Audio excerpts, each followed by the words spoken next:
As shots echo through the streets, people run for cover. The gunfire broke out close to their homes. The army had to evacuate civilians from their own four walls.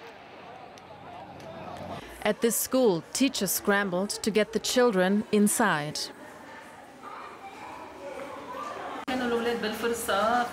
The children were outside during recess. We moved them immediately to safe places, down to lower levels. Then we waited for parents to pick up their children. Of course, the children were panicked and afraid. They cried and screamed.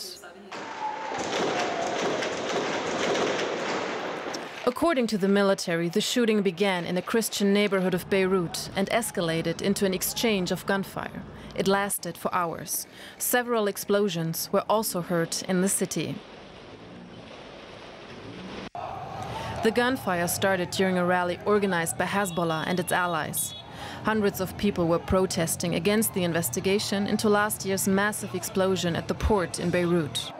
The presiding judge had summoned powerful politicians. While some people praise his actions as courageous, the protesters accuse him of bias and want to see him removed. Aside from these latest tensions, Beirut is already suffering. Lebanon is in a deep economic crisis and on the verge of financial collapse. Well, for more, let's cross over to DW correspondent Basil Aridi in Beirut. Hi, Basil. Good to see you. What's the mood like in Beirut this morning? The mood in Beirut, you can say that it's still suffering from what happened yesterday, as if the whole city and the whole country in kind of trauma. What happened yesterday, it's not something easy to overcome, especially that it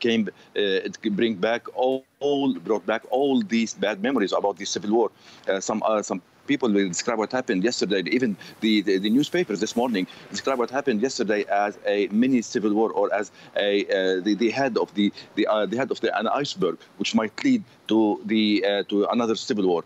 That's why you can say that the whole mood in the country, in Lebanon today, it's not that good. The people are trying to overcome the situation. As you mentioned before, the government announced this day as a mourning day, national mourning day, and some of the areas where they will witness the funeral of the people who were killed yesterday.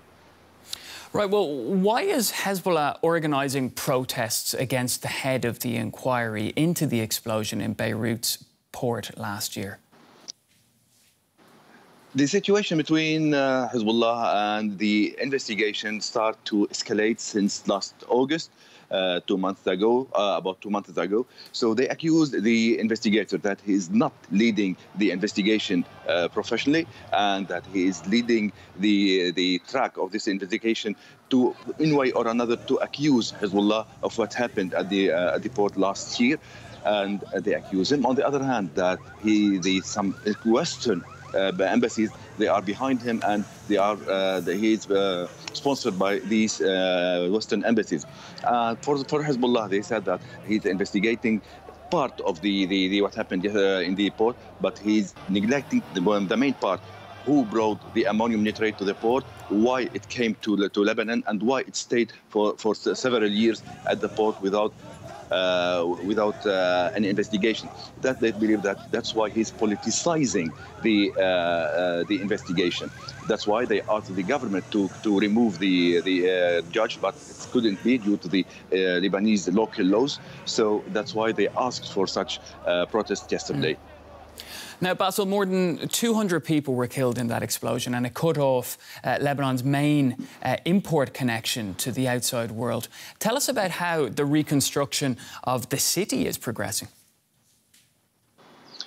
We can say that it's in huge progress, especially that the country is passing through financial, economic and political crisis. And after what happened yesterday, the situation, even the international investors, they don't have the courage to come to Lebanon to invest. Some are trying their best.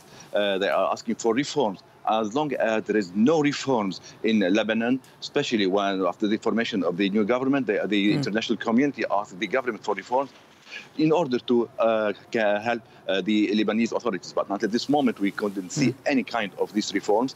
And what happened yesterday, I think that will lead to more escalation, and the situation in Lebanon will be more complicated.